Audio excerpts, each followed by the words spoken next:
With the bedroom scene in the can, it was time to move over to the Lindt chocolate shop. We're dealing with a big shop window in a centre, so we needed to make sure that, one, people weren't going to be crossing, so we had to cordon off an area, we had security for that.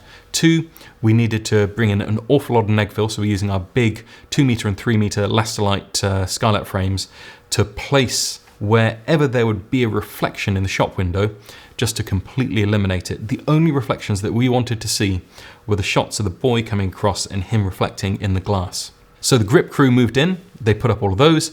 There were some downlighters coming in, and we just didn't want those to impact on the look of our boy's face. It wouldn't have made sense to shut off all the lighting in the centre, we wouldn't have been allowed to, so we just flew up some flags and blocked those out.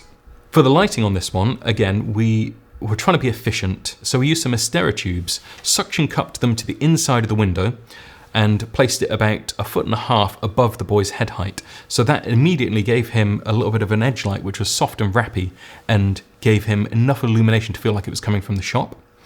We had one more Astera tube down the left-hand side of frame, just at a shot, again suction cupped to the window, to give him an edge light on this side. We positioned a 2K blonde inside the chocolate shop and bounced it up into the ceiling, and that gave us enough level in the shop for everyone to feel like they were not just in complete darkness, layered it up a bit and worked great. Finally, we had a little Arri 150, and that shot directly at the Lindt chocolate sign at the back of the shop, gave it a little bit of shine and just helped to pick it out from the background. Now, there were certain things here that we could not influence, unfortunately. One of those was the fire exit sign, which came into shot just kind of by where the wreath is to the left.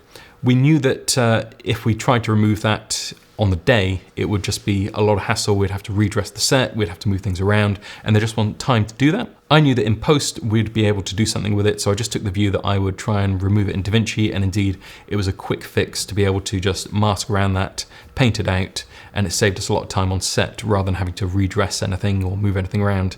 Sometimes you've got to be sensible about what you can do on set with the time that you have. For that setup then, we had 2 Astera tubes, 1 2K blonde, and an Arri 150.